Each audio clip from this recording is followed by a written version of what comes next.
waxaan ka hadlaynaa dhagax hadda horey uga hadlin. Dhagaxan waxaa la yidhahdaa pegmatite. Waa maxay pegmatite? Markaan isweydiino, pegmatite waa dhagax ka tirsan bahda loo yaqaano dhagaxa igneous. Waana dhagax leh kristallo waaweyn ama lakabyo waaweyn oo muuqda oo isu tegay. Lakabyadiisaas waxaa ka mid noqon karaya dhowr lakab oo dhowr dhagax oo kala duwan oo aan sharxi doono. waxaana ku jira macdano waaweyn oo badan oo aan hadda ayagana isla videogan ku sharxi doono. waxaa markaa jira dhagaxan la yiraahdo pegmatite wuxuu ka samaysmaa markiisa hore dhulka hoose ayuu ka samaysmaa, wuxuuna ku samaysmaa maadooyin heer kul ah marka ay qarxaan wax la yiraahdo magma uu dhaco. magmahaas ka samaysmaa inta badan magmahaasi marka uu qaboobo ayaa dhagaxaani si toos ah u soo baxaa isagoo samaysan. waxaa jira dhagaxan marka inta badan waxaa la socda pegmatite 3 dhagax baa la socda. 3 dhagax waxaa ka mid ah dhagaxa loo yaqaano quartz, feldspar iyo mesa. marka quartz, feldspar, mesa markii 3aasi ay la socdaan sidoo kale wuxuu ku caan yahay macdano badan ee dhagaxaani oo laga helo ayaa jira. macdanaha badan oo laga helo waxaa ka mid noqonaya macdanahan ayagana aan hadda idin sharxi doono: lithium, tantalum iyo tin, beryl, tourmaline iyo gemstones. marka inta la isu geeyo waa 9 macdanood ayaa dhagaxan la socda. marka pegmatite marka la joogo, pegmatite dhagaxa 9 macdanood xambaari kara dhagax sahlan ma aha. waa inaad fahantaan. dhagaxan dadku waxay u arkaan si tiro badan ama maalin kasta inay arkaan baa laga yaabaa dadka baadiyaha jooga iyo meelaha buuraha iyo banaanadaba leh iyo togaga yaryar iyo ilaha yaryar oo meelaha maaragtay jeexjeexyada oo ay togaga biyeeya waaweyn aad baa loogu arkaa. waxyaalaha marka intaas macdanaha marka ay taalo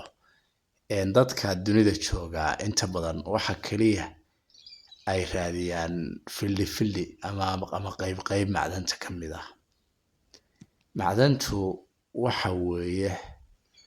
waa suuq weyn. dadka macdanta ka shaqeeyana waxay isugu jiraan 4 qolo intay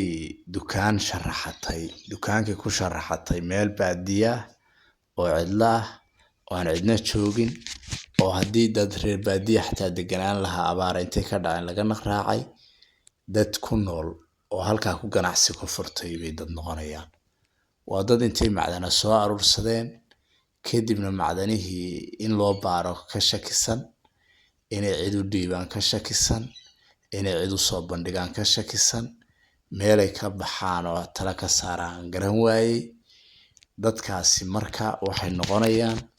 dadka dukaanka ka furtay meesha baadiyaha ee aan cidina ku noolayn. dadka marka aan ka nimaano waxaa jira marka qaybo kale oo ayaduna dad kale oo ayaguna aan macaash badan heli karin. waxaa jira dad xirxiran u haysta aqoon inay ayagu keligood haystaan, aan aqoomaha baran, aan wax research garayn, haddana aan dadaal kala samayn, haddana wuxuun raadiya. marka dadkaasi waxa ay raadinayaan waa macdan, lacag degdegana inay helaan bay rabaan. lacag degdega see ku heli kartaa? dhagaxii aad doonaysay ma taqaanid, wixii aad ka shaqayn lahayd ma taqaanid, ciddii tala ku siin lahayd lamaad xiriirin, meesha ku habboon maadan tegin, waxbaba maad ogide maadaaba wax heli karaba. su-aasha meesha ku jirta bay taasina noqonaysaa. macnaha dadkan hadda ay daawanaya adigu aad ka mid tahay, anigu ma maagayo, laakiin waxaan daraasaynayaa xogta qarsoon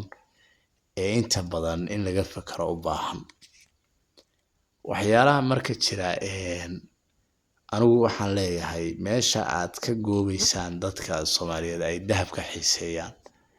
dahab kaliya waa inaan la xiiseyn waa in dhagaxda iyo ciidaha mid walba laga soo qaado sawir waa in sawirada baaris loo diro waa in daraasad loo isla ogaado waa in wax la isla qiimeeyo waa in qorshe soo baxo markaa kadib waxaa dhacaya in xog la helo xogta la helaya maxay noqonaysaa xog waxay noqonaysaa waxtar ah hadday xogtaasi noqoto xog waxtar ah waxaa la helayaa dhaqaale waxtar ah iyo qorshe waxtar ah marka maxaan isla fahanay aqoonta meeshani way badan tahay macdanta aanu hadda ka soo sheekaynay waa xayn macdana ah channelka dib baad ugu noqon kartaan waa soo daawan kartaan waxaa kaloo jira waxaan kaloo u soconnaa waa xayn kale oo macdana ah dhagaxaan adeertaan aan sharaxaya loo yaqaano pigmatite mararka qaarkood dahab waa laga helaa laakiin dahabkiisu waa erqyo yaryar inta badan dahabka kuma badna waxaa jira mar aad raadinaysid dahab waxaad la kulmaysaa meel aan dahaba oolin waxaad samaynaysaa niyad jab markaba waxaad ka fariisanaysaa shaqadii ama meeshuu waad isaga tegaysaa waxaa macquula macdan dahabka la lacaga ama ka qaalisan inay meesha ku jirto macdani hadday meesha ka maqan tahayna macdan kale ku jirta ilaa macdantu dunidan wada taala dhulkaasay u qaybsantay iyo buurahaas Soomaaliduna dhulkii bay haystaan iyo buurihii caalamka oo dhan cimiladii kululeyd baan haysanaa cimiladii qaboobeyd baan haysanaa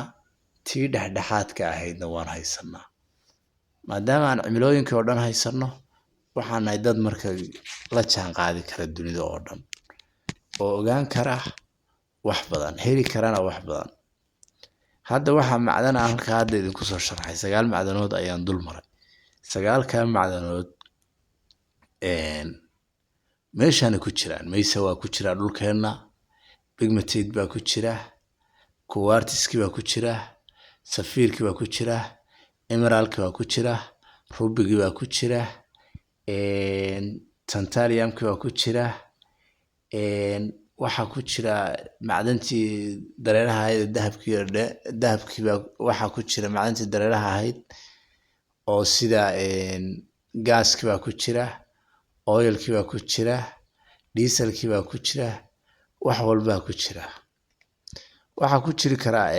macdanaha kale hadda aan sharaxayay kulli hadda hadii aad mobile inaad samaysid u baahatid macdantii mobileka ku samayn lahayd halkan ku hadda macdanahan aan ka sheekeeyay lithium iyo tantaliyam iyo tin iyo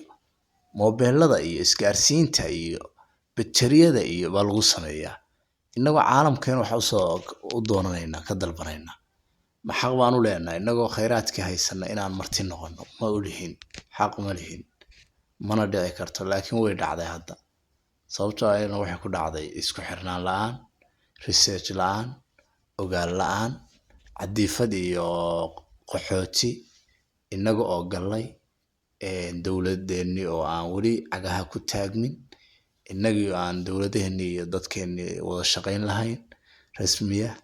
caqabadahaas ayna caawin waayay marka laakiin hadii aanu sii fakarno ama dawladii hore maxaa si aad barwaaqada la amaano ay sii jiri lahayd waxba meeshan ka noolaan lahaa